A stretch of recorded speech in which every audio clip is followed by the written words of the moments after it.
Ya baiklah ikhwan dan akhwat yang dirahmati Allah Subhanahu wa taala, telah kita simak tadi berita-berita yang disampaikan oleh Pak Ihsan yang saat ini masih mengunjungi beberapa radio di daerah-daerah, dan kita telah terhubung dengan Bang Tony Rosid di pagi hari ini. Assalamualaikum warahmatullahi wabarakatuh.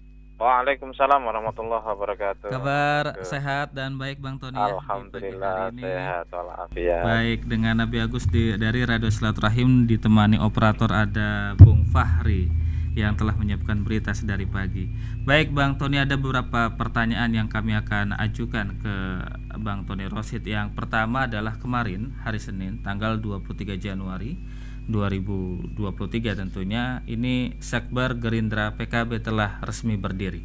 Tentunya kita tahu ini dilakukan untuk menghadapi Pilpres 2024. Apakah ini artinya Prabowo dan Caimin sebagai Capres-Cawapres 2024 dari koalisi ini? Lalu bagaimanakah peta politik ke depan, Bang? Iya, baik Mas Agus, terkait dengan Sekber Sekretariat bersama PKB dan Gerindra, memang sudah cukup panjang untuk dua partai ini merajut koalisi ya, merajut koalisi bagaimana keduanya tetap solid di 2024. Namun memang kita perlu tahu bahwa ada kebutuhan objektif dari dua partai ini yang sulit untuk dipertemukan. Makanya alot dalam proses mereka membuat sebuah koalisi. Kebutuhan dari Prabowo itu adalah menang 2024, di mana kita tahu dari 3 kandidat yang namanya terpopuler dan terus muncul di survei itu ada Prabowo paling kecil elektabilitasnya dan terus-menerus mengalami sebuah penurunan. Prabowo butuh cawapres yang betul-betul mengangkat, mendongkrak atau mendorong elektabilitasnya untuk terus naik. Caimin bukan cawapres yang bisa memenuhi syarat untuk itu. Karena itu Prabowo menggandeng Caimin tentu dengan tidak, atau menggandeng PKB dengan tidak menyertakan syarat cawapresnya adalah Caimin. Di sisi lain, Caimin juga tahu atau PKB juga tahu bahwa Prabowo ini tidak cukup kuat. Tetapi kalau kemudian PKB itu berkoalisi dengan Gerindra, dia akan mendapatkan kotel efek yang cukup signifikan karena ikon daripada Caimin atau posisi Caimin sebagai cawapres ya. Disinilah Caimin kemudian menjadi ikon terhadap Caimin menjadi ikon terhadap PKB, sehingga ini pada akhirnya memberikan kotel efek ya bagi Caimin itu sendiri atau bagi PKB secara umum. Inilah yang kemudian pertemuan ini agak susah diketemukan. Satu sisi Gerindra menginginkan koalisi satu partai cukup dengan PKB, tapi di sisi lain kita juga tahu Caimin ingin menjadi cawapres. Keinginan Caimin untuk menjadi cawapres atau PKB mengajukan Caimin, apalagi itu sudah diputuskan atau direkomendasikan di dalam Istimewa Ulama Nusantara yang dimiliki oleh PKB, maka sepertinya satu-satunya syarat yang bukan satu-satunya ya, syarat utama atau syarat primer yang ingin disampaikan menjadi bagian dari koalisi itu adalah Caimin menjadi cawapres. Di sisi lain Prabowo dengan Gerindranya tidak menginginkan Caimin menjadi cawapres. Ini agak sulit.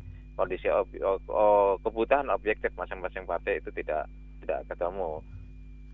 Kecuali memang misalnya calon cuma 2, Puan Maharani dengan Prabowo, maka itu tidak akan jadi masalah bagi Prabowo jikalau cawapresnya itu adalah Caimin. Tetapi kalau calonnya yang muncul adalah yang muda seperti Anies Baswedan atau Ganjar Pranowo, maka sulit bagi pasangan Gerindra PKB yaitu siapa itu namanya, Prabowo Caimin itu bisa berkompetisi secara secara kuat ya dengan calon-calon muda itu. Jadi akan melihat ke depan siapa calon lawan daripada Prabowo. Kalau calonnya itu adalah anak-anak muda, Prabowo mutlak butuh cawapres yang benar-benar kuat, benar-benar mendongkrak elektabilitasnya, benar-benar bisa memiliki daya saing terhadap lawan-lawannya itu. Tetapi kalau calonnya itu ada lawan satu-satunya adalah Puan Maharani, dicawapresi siapa saja, saya pikir Prabowo dengan Caimin akan berani dan kompetitif untuk melawannya. Potensi menangnya lebih terbuka. Kita Gitu, juga melihat bahwa peta politik menjelang 2024 ini dipenuhi oleh beberapa koalisi. Salah satunya adalah koalisi Gerindra PKB, kemudian ada koalisi KIB, PAN, Golkar, dan P3. Kemudian ada koalisi perubahan yang digawangi Nasdem, Demokrat, dan juga PKS. Namun hingga saat ini PDIP masih menjadi bisa dikatakan sendiri nih Bang. Belum ada yang meminang PDIP. Kemana? Seperti apa sebenarnya dari kacamata Bang Tony Rosid melihat koalisi-koalisi yang ada ini? Sementara itu Prabowo Subianto juga mengatakan bahwa ia tetap menerima partai politik manapun untuk bergabung ke koalisi Gerindra PKB. Iya, makanya tentu terbuka dan sangat dinamis. Dalam politik itu seringkali ada kejutan-kejutan yang mendadak, yang unpredictable, tidak pernah disangka-sangka. Ini menjelang nanti sampai Oktober 2023 atau akhir 2023 ini nanti akan banyak kejutan. Makanya tadi saya bilang sekber ini sepertinya tidak akan bisa berlanjut jikalau ya yang ada calon lawan Prabowo itu yang muda-muda. Dia akan berlanjut kalau lawan satu-satunya adalah Puan Maharani. KIB sendiri itu kan tidak memiliki calon. Siapa calon daripada KIB dideklarasikan? Ganjar misalnya. Kalau PDIP tidak mencalonkan Ganjar tidak cukup punya nyali untuk tidak punya cukup nyali Ganjar ini untuk mencalonkan diri dari KIB. Karena Ganjar memang identik dengan PDIP, karena Ganjar adalah kader dari PDIP. Agak sulit bagi Ganjar untuk keluar dari PDIP. Kalau kemudian dipaksakan, konstituen Ganjar itu kan lebih banyak dari PDIP, simpatisan Ganjar dari PD. Ini elektabilitasnya akan turun, tidak sekuat katakanlah sekarang elektabilitasnya, karena masih nempel dengan militansi kader-kader PDIP. Itu satu hal. Jadi KIB ini juga meskipun cukup 20%, tapi masih menyisakan sebuah persoalan. Kalau PDIP sendiri, dia nggak beban. PDIP ini kan sebenarnya dengan sendirinya dia cukup 20, dia hanya perlu calon. Apakah kemudian dia akan mencalonkan misalnya yang paling rasional menurut saya, yang paling rasional dan realistis bagi PDIP itu mencalonkan Anies dan wakilnya Puan. Kenapa? Satu, potensi menang tidak akan pernah menjadi ancaman bagi PDIP. Justru dengan Anies dicalonkan oleh PDIP misalnya, maka ini akan punya keuntungan ya elektoral bagi PDIP. PDIP sendiri akan tetap, kita tahu militansi daripada kader PDIP, militansi daripada simpatisan PDIP ini akan jauh lebih kuat gitu. Terus di sisi lain bisa juga ditambahan menjadi para simpatisan Anies untuk masuk ke PDIP. Ini menurut saya cukup menguntungkan lah. Di sisi lain, Puan sebagai cawapres ini ke depan kalau terus Soekarno dipertahankan untuk menjaga PDIP ke depan atau kepemimpinan dengan menjadi pemimpin PDIP ke depan aman. Beda misalnya mendukung Ganjar atau beda misalnya mendirikan atau mengusung siapa itu namanya Prabowo yang saat ini memang sedang melemah. Yang paling ideal dan paling realistis bagi PDIP itu adalah Anies Puan. Ini kalau kita mau bagi PDIP ya, sekali lagi bagi PDIP itu tentu akan ada dinamika yang akan terjadi setelah itu, karena memang selama ini dianggap bahwa PDIP sama Anies itu berseberangan. Tapi dalam politik itu kan memang harus bersikap rasional, harus bersikap realistis gitu, untuk mendapatkan sesuatu yang win-win win-win solution gitu loh bagi kedua belah pihak. Begitu Mas Agus. Tapi bagaimana dengan komunikasi politik nih, jika memang seandainya Anies Puan seperti yang tadi Bang Tony Rosid sampaikan akan dicalonkan, karena memang PKS sendiri mengatakan bahwa melalui juru bicaranya Ahmad Mabruri berpendapat sosok Khofifah ini layak menjadi cawapres Anies. Kemudian Demokrat sendiri mengatakan tetap memperjuangkan AHY sebagai cawapresnya Anies. Ini bagaimana, Bang? Ya, memang di mana itu namanya, di koalisi perubahan sendiri masih butuh waktu. Butuh waktu untuk menyelesaikan itu. Tetapi lagi-lagi bukan harga mutlak ya. Bukan harga bukan harga mati. Koalisi perubahan itu harus dengan 3 partai itu. Bisa terjadi perubahan nanti. Misal gini ya. Koalisi perubahan itu meskipun namanya juga bisa berubah, koalisi perubahan atau koalisi kelanjutan, atau nanti bisa berubah ketika anggotanya berubah. Kalau masih anggotanya 3 ya, masih anggotanya itu 3, yaitu Nasdem, PKS dan Demokrat, nama koalisinya masih akan tetap sama, yaitu koalisi perubahan. Tetapi ketika anggotanya berbeda, ya berubah, maka bisa juga bukan perubahan lagi atau yang lain. Tetapi publik baru melihat bahwa kalau saja Demokrat ini tidak mau, atau ketiga partai ini tidak deal, Anies tidak akan bisa nyapres, Anies tidak akan memiliki tiket. Ini salah pemahaman seperti ini, kan keliru. Jadi Demokrat ini nampaknya memang merasa bahwa tanpa Demokrat tidak akan jadi, karena tidak cukup 20 untuk presidensial threshold-nya 20%. Ya. Tetapi orang salah mengerti, orang salah paham bahwa masih ada banyak partai yang lain. Katakanlah KIB itu bubar, kemudian dipasangkanlah Anies Airlangga, cukup 20% dengan Nasdem, Golkar, atau Anies Anies Caimin, Nasdem, PKB, cukup. Atau dengan 2 partai yang lain, misalnya ada PAN di situ dan dengan PKS, cukup. Ya, atau kemudian ternyata di PDIP muncul. Jadi intinya kan sebenarnya mendapatkan tiket 20% dan punya potensi kemenangan. Partai apapun akan memberikan dukungan. Yang penting pertama adalah itu mensolidkan daripada partai-partai pendukung pengusung. Yang kedua, itu tidak memberikan pengaruh terhadap konstituen dari partai-partai pengusung itu. Artinya tidak memiliki efek negatif atau efek destruktif, kemudian mengurangi terhadap elektabilitas partai-partai pengusung itu. Iya, orang sering salah paham bahwa skema yang saat ini terbentuk itu seolah-olah sudah menjadi harga mati dan tidak akan berubah. Itu keliru pemahaman yang seperti ini. Kalau kita belajar dari berbagai dinamika yang terjadi sebelum pemilu-pemilu sebelumnya ya, pada pemilu-pemilu sebelumnya ya. Itu terjadi perubahan yang unpredictable, perubahan mendadak, perubahan yang sebelumnya sama sekali tidak terbayangkan. Itulah politik gitu loh. Jadi penuh dengan kejutan-kejutan.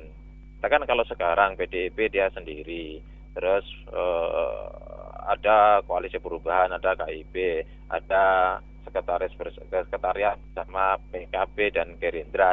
Ini semua bisa terjadi sebuah perubahan yang tidak tersangka-sangka.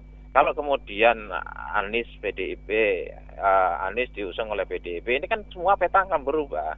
KIB bubar, semua peta akan berubah. Gerindra sama PKB kecil kemungkinan akan tetap berlanjut. Ini akan semuanya berubah. Justru kalau saat ini asal Demokrat itu konsisten, ya, Demokrat itu kemudian bisa menerima tanpa memberikan syarat atau mengunci dengan AHY, ini menurut saya partai yang paling solid di 3 partai ini yang kemudian akan bisa terkawal sampai akhir. Kalau yang lain-lain masih sangat dinamis, KIP tidak memiliki calon gitu. Dan kemudian mau mengambil calon dari PDIP yaitu Ganjar Pranowo, dan ini akan sulit ketika kemarin kita tahu bahwa Ibu Mega seperti memberikan sinyal dan sejumlah kader-kader partai yang di lingkaran Bu Mega memberikan sinyal sulit kemungkinan atau kecil kemungkinan kader PDIP yang bernama Ganjar Pranowo itu diusung. Sebab apa? Kondisinya nggak pas. Beda dengan Pak Jokowi sebelumnya misalnya. Pak Jokowi itu satu loyal banget, dianggap loyal. Sementara Ganjar dalam tanda kutip dianggap banyak membangkang, banyak menjadi oposisi terhadap Ibu Mega dan Pak Maharani. Kemudian yang kedua, pada saat 2014 memang Pak Jokowi itu adalah tokoh yang sulit untuk dilawan oleh siapapun, elektabilitas sangat tinggi. Terus sementara Ganjar ini punya lawan, Anies itu sangat kuat untuk saat ini. Ada kemudian pada saat itu 2014 Pak Jokowi itu bukan ancaman bagi proses suksesi kepemimpinan di PDIP. Sementara Ganjar pada saat ini Ibu Ketua Umum itu sudah cukup sepuh dan tidak lama lagi akan menyerahkan bendera estafetnya kepada katakanlah Puan Maharani sebagai penjaga Terah Soekarno. Ya, ini akan menjadi terancam kalau misalnya Ganjar menjadi penguasa. Faktor-faktor inilah yang membuat KIP agak sulit untuk bertahan calon. Kalau kemudian mencalonkan Ganjar, mencalonkan Erlangga, atau kemudian mencalonkan dengan wakilnya Ilhas, ya, atau wakilnya Murdiono, itu agak sulit untuk menang karena memang ketiganya ketum partai ini lemah elektabilitasnya. Jadi terus gitu juga Sekber itu sebagaimana yang saya jelaskan tadi, Gerindra dengan PKB agak sulit untuk bertahan karena kebutuhan objektif masing-masing partai itu tidak. Yang paling memungkinkan untuk tetap solid sampai 2023 akhir pada saat pendaftaran Oktober itu adalah koalisi perubahan Nasdem, PKS, begitu juga dengan Demokrat. Dengan satu catatan, Demokrat tidak lagi ngotot atau tidak mengunci dengan memaksakan AHY menjadi cawapresnya Anies. Kuncinya kan di situ. Tapi ketika AHY tidak atau Demokrat kalau kemudian keluar, Demokrat keluar ya mau kemana? Agak sulit ke PDIP. Kita tahu hubungan psikologi antara dua tokoh yang ada di dua partai ini, antara Ibu Mega dengan SBY, agak sulit untuk dipertemukan. Ya, kemudian juga kalau ke Prabowo, ya selain Prabowo sudah mulai melemah suaranya, SBY dengan Prabowo kan punya sejarah yang tidak mudah untuk dijelaskan.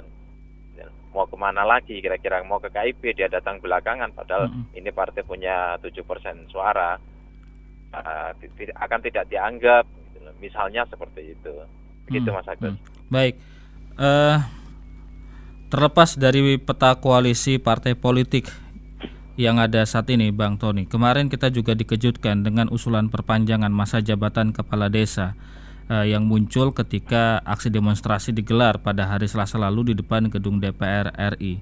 Kepala desa yang tergabung dalam PAPDESI atau Perkumpulan Aparatur Pemerintah Desa seluruh Indonesia ini ramai-ramai mereka datang ke Jakarta untuk melakukan aksi unjuk rasa di depan gedung DPR dan meminta agar masa perpanjangan ini bisa menjabat hingga 27 tahun atau 3 periode. Ini bukankah merusak logika akal sehat dan juga dinamika politik di tingkat desa? Bahkan Siti Zuhro sendiri, peneliti riset politik di Badan Riset dan Inovasi Nasional, menilai ada kepentingan partai politik di balik rencana perpanjangan masa jabatan kepala desa.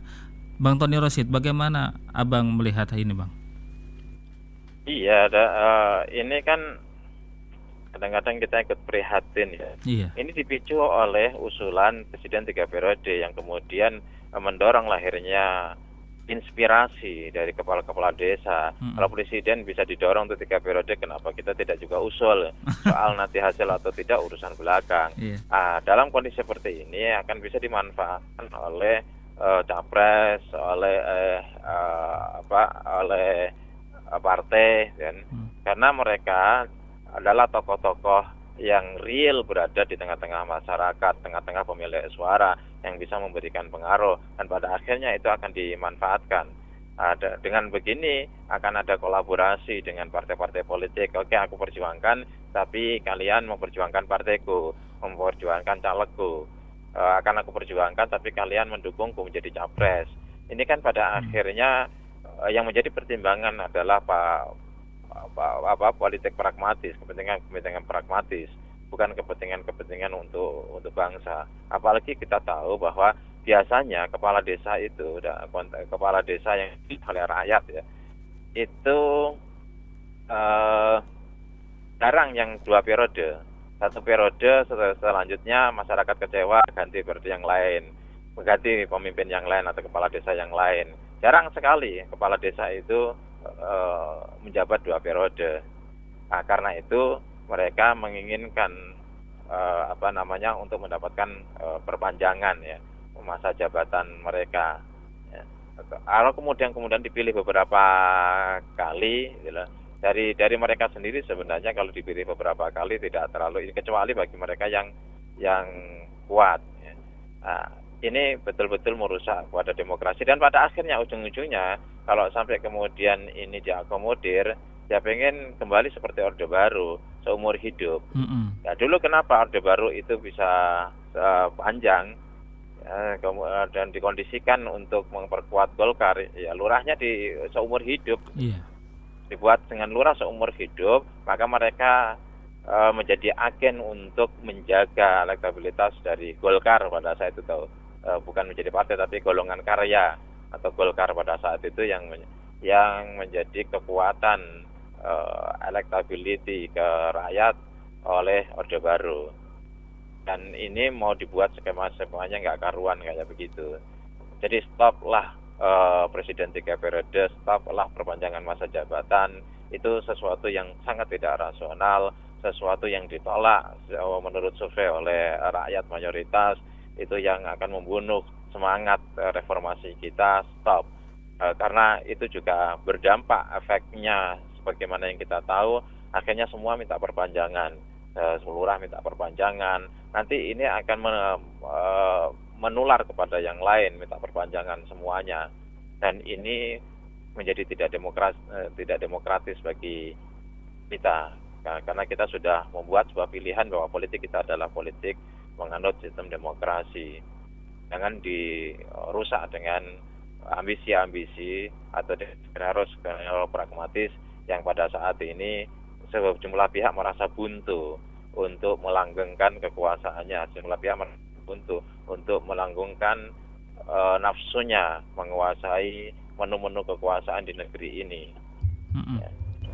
Itu Mas Agus. Baik, tapi ada yang mengatakan bahwa sebenarnya masa perpanjangan jabatan kepala desa ini, Bang Tony, ini untuk meredakan ketegangan politik yang biasanya terjadi itu setelah pemilihan kepala desa.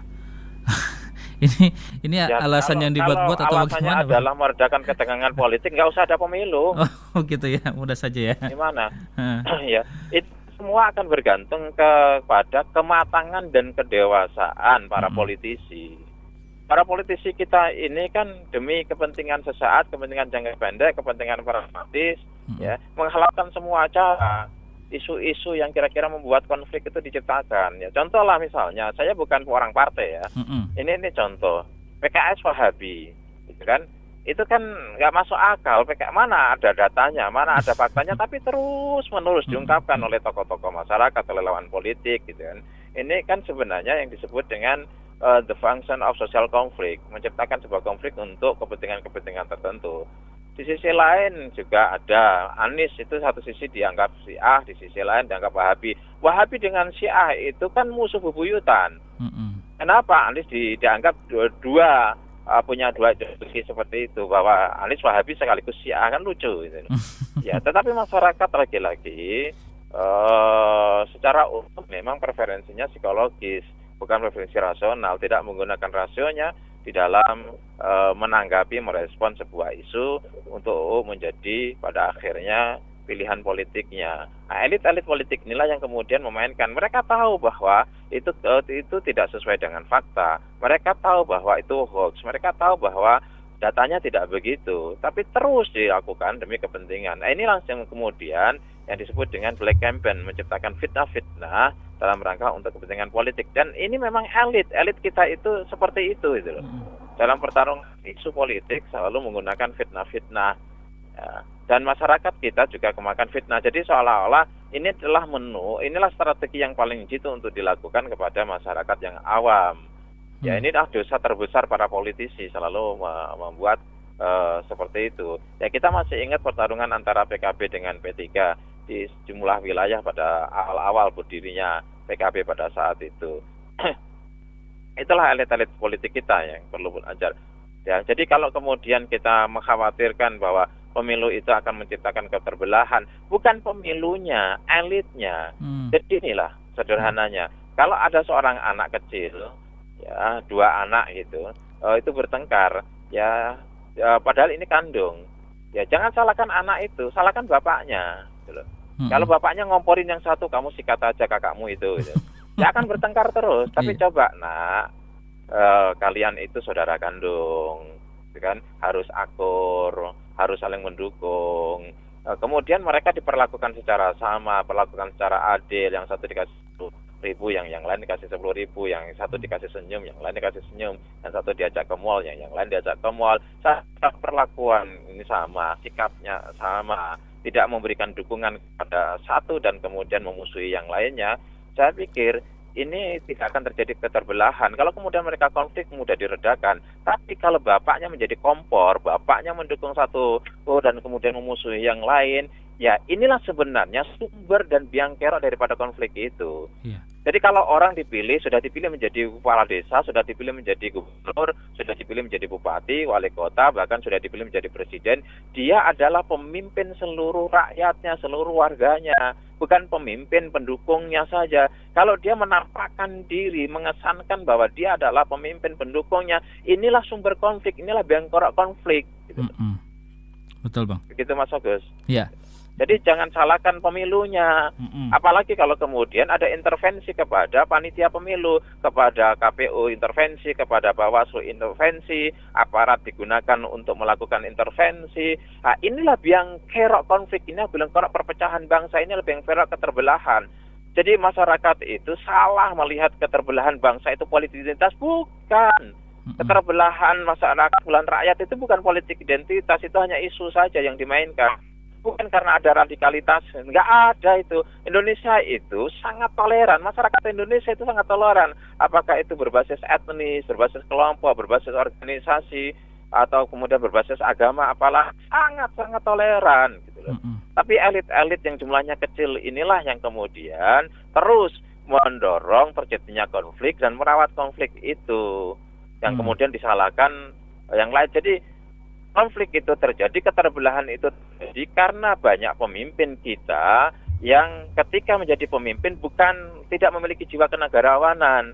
Dia menunjukkan pemimpin kelompoknya, pemimpin yang bagi mereka yang mendukungnya, bukan pemimpin bagi seluruhnya. Iya. Ini yang jadi masalah. Jadi perlu kita kasih tahu kepada siapapun yang ingin menjadi seorang pemimpin, ketika pemilu itu selesai, Anda bukan pemimpin kelompok Anda, pendukung Anda, dan orang-orang yang mencoblos Anda. Bukan pemimpin bagi relawan Anda. Pada saat itu udah relawan bubar. Pada saat itu nggak ada lagi kelompok-kelompok yang bisa membelah. Kalau kemudian relawan dijaga terus, dipelihara terus, ya apalagi relawan itu didorong untuk memusuhi terhadap orang-orang yang potensial jadi lawan politiknya atau orang-orang yang menjadi oposisi, inilah sebenarnya sesungguhnya yang menjadi faktor utama dan biang kerok sumber daripada konflik itu. Iya. Begitu. Jadi memang kita kembali kepada pribadi masing-masing dan tentunya para elit politik bisa memedamkan suasana. Nah, ini kan juga menjadi perhatian nih Bang, ketika Anies Baswedan berkeliling safari politik ke berbagai daerah. Ini kemarin itu kan sempat viral tulisan di kaos Pak Anies, Abdi nu ngider naha anjeun nu keder. Nah, kira-kira makna politik apa yang akan disampaikan Anies lewat kaos ini, Bang?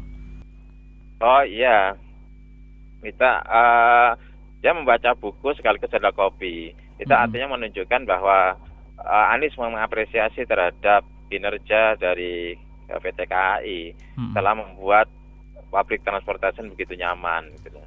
Itu satu, bahwa bisa kopi, bisa ada buku. Yang kedua adalah mestinya memang dimanapun kita berada tidak lepas dari membaca.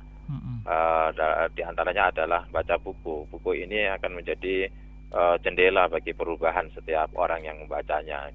Kemudian yang ketiga, masyarakat dihimbau untuk senantiasa menggunakan public service ya, menggunakan public transportasi, tidak menggunakan apalagi Bandung, supaya mengurangi kemacetan dan lain sebagainya. Dan yang keempat, kalau dianggap sebagai sebuah sindiran, wajar karena ada wacana bahwa jalur kereta yang sekarang itu mau di Argo Parahyangan dan KCJB ya? Dan itu seolah memberikan sebuah pesan kalau ada yang baru tidak harus menggusur yang lama, kira-kira seperti itu. Karena kalau kereta cepat itu kan biayanya juga mahal, sementara masyarakat kita tidak semuanya mampu untuk menyediakan biaya transportasi dengan kereta cepat itu. Kira-kira seperti itu. Kalau kemudian dibawa ke dunia politik lah, kita tahulah bahwa ini kalau orang itu ya pembela Anies akan mencoba untuk menerjemahkan dengan positif. Ya orang yang tidak mendukung Anies ya, seringkali juga berlebihan untuk menerjemahkan secara negatif. Padahal yang namanya juga benci, namanya juga tidak suka. Kemudian mengartikan melebihi dari batas yang sesungguhnya yang dimaksudkan. Ya itulah politik. Tetapi memang para elit ini juga harus memberikan pengajaran kepada atau pendidikan politik kepada masyarakat gitu loh. Jangan sampai semua kemudian diartikan dengan tidak baik gitu. Jadi nggak apa-apa sih, tapi ini adalah sebuah pesan bahwa pokoknya kalau mau membangun yang baru jangan merusak yang lama, kira-kira seperti itu. Tidak semua harus digusur. Dan Anies memang punya tipologi sebagai seorang pemimpin. Kalau itu potretnya melihat di Jakarta, dia adalah tipe yang tidak menggusur, melakukan inovasi baru tanpa menghancurkan yang lama. Kira-kira sebagaimana orangnya NU lah, al-muhafadzatu 'alal qatimah as-shalih wal akhdhu bil jadal aslah. Kira-kira kan gitu. Ini kan teori dialektika. Teori dialektika itu yang baik tetap diambil, tetap dipertahankan, tetap dibuat inovasi, tetapi yang baru perlu dibuat sehingga ada kombinasi-kombinasi yang tetap fungsional, tetap produktif bagi masyarakat. Baik, Bang Tony. Terima kasih banyak Bang Tony atas ulasan politiknya di pagi hari ini. Sehat-sehat selalu ya, Bang ya. Sama saja saya. Baik. Mohon maaf saya perjalanan dari Jogja ke Jakarta. Baik, terima kasih Bang Tony. Assalamualaikum warahmatullahi wabarakatuh. Fi amanillah Bang Tony. Ikhwan dan akhwat, demikian tadi perbincangan kami dengan pengamat politik Bang Tony Rosyid. Kini kita kembali ke berita-berita selanjutnya. Silakan Bang Fahri.